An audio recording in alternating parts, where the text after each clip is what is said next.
As the history of the world is written, it sadly includes chapters of infamous dictators who attempt to destroy the world order in brutal conflicts.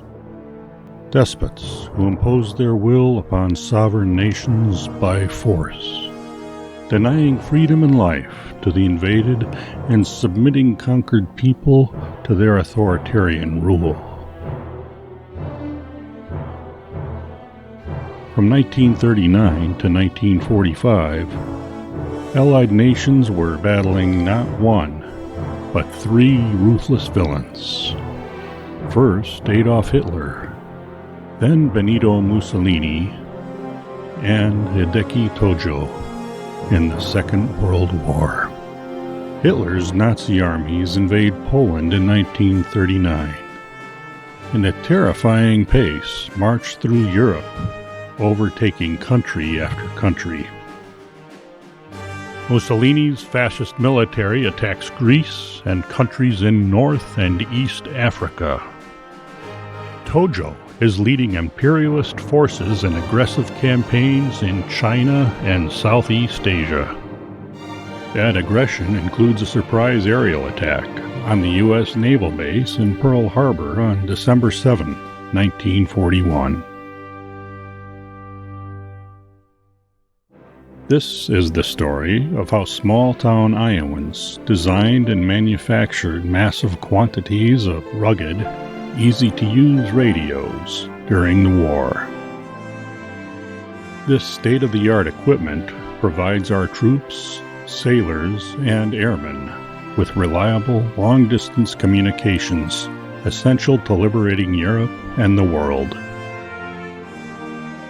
The U.S. government honors these Iowans for their exceptional service to the war effort in a special ceremony in September 1942. On this cool and blustery day, a crowd of 4,000 persons stands at attention. A huge pennant emblazoned with the words Army and Navy and a large letter E, framed by a gold wreath, is raised up a flagpole underneath the Stars and Stripes.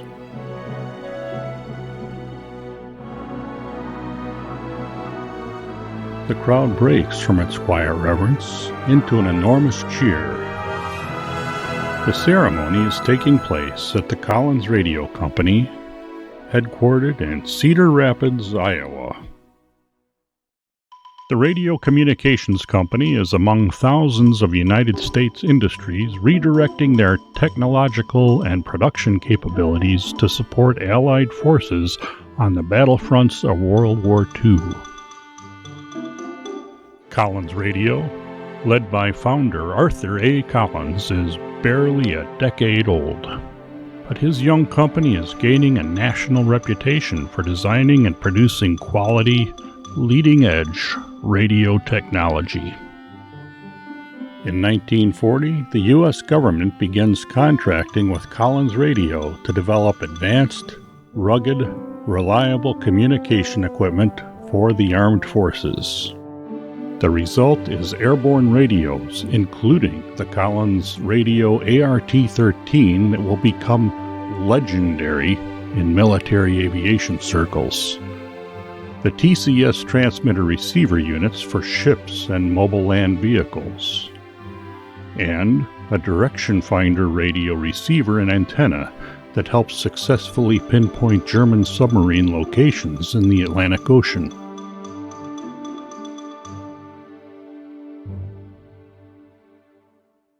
Also in 1940, the government assists Collins in building a new 61,000 square foot plant in northeast Cedar Rapids to meet the need for increased production capacity. Arthur initiates around-the-clock manufacturing and puts processes and procedures in place to ensure the mass production of radios and other communication equipment meets his standard for quality. Employees on a 2-shift production line work 10-hour days, 6 days a week. Those on a 3-shift line work 8 hours a day, 7 days a week. Vacations are canceled. Holidays become work days. Employees spend one New Year's Eve at the plant working to achieve their December quota. And they do, with the completion of the 1500th ART transmitter, accomplishing a monthly production average of 50 transmitters a day. Employment at Collins Radio grows from 150 to 3,700 during the war. But there's a major shift in the traditional male-dominated workforce. Male employees are going off to war. At times, 20 to 40 are called into service every month. As is the case at manufacturing companies all across the country, Collins looks to replace its manpower with woman power.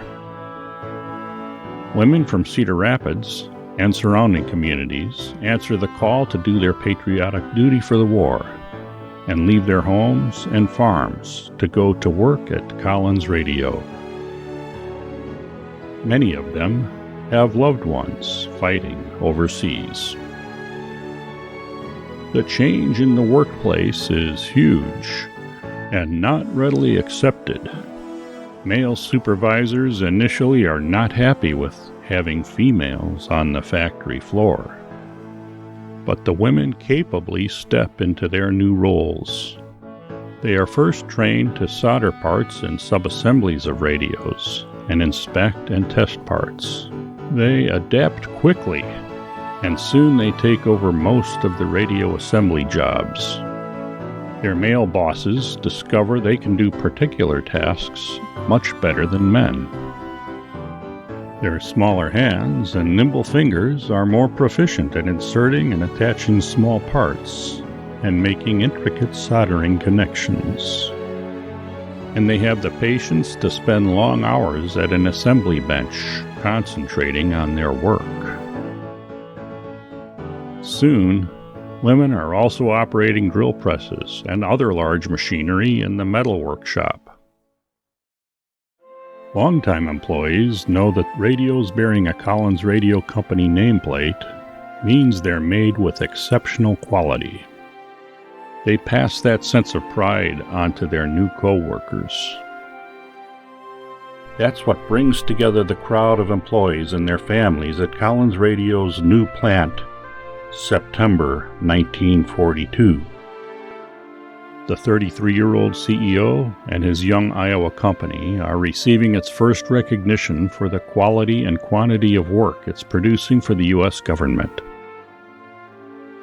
Officers from the Army and Navy present Arthur with the prestigious Army-Navy E pennant in recognition for excellence in the quantity and quality of production of military equipment for the war effort.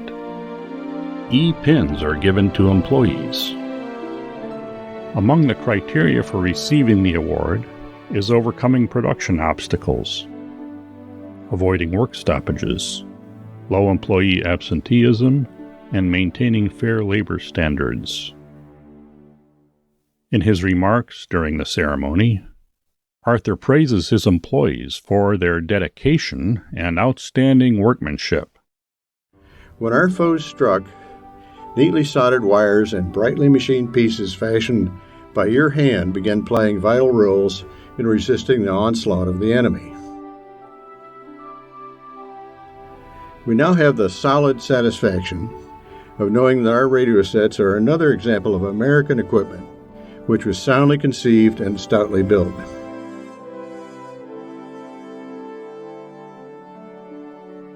Collins Radio will earn 5 more awards, symbolized by 5 silver stars on the E flag, a level of recognition achieved by less than 1% of the nation's 85,000 companies engaged in wartime manufacturing. This chapter in our world history ends in 1945 with the defeat of Hitler, Mussolini, Tojo, and their armies. In total, Collins Radio delivers about $110 million in military communication equipment during World War II. Upon our victory in the war, Arthur Collins expresses his appreciation in a letter to his employees in uniform. Arthur's son, Michael, reads from this letter. To our people in uniform, it's over, thank God. Victory was mostly directly your task and your accomplishment. The feeling that words are inadequate makes it hard for us to express to you our praise and gratitude. But we are very proud of you, and we hope you can sense the thoughts we can't put into words. The company has established a fine reputation for engineering and development work and, at present, holds several major development contracts, which are in accord with the announced national policy of fostering technical and scientific progress as a security measure. You fellows had what it takes to win a mighty big war, and if you feel like trying your hand at building a bigger peace, we would consider it a privilege rather than an obligation to ask your help. Sincerely, Arthur A. Collins. We remember with pride how this generation united to help save freedom and democracy. The E Award presented to Collins Radio exemplifies the critical contribution made by the Iowa electronics firm. Under the leadership of Arthur Collins, it is now firmly established as one of the most highly regarded radio technology companies in the United States.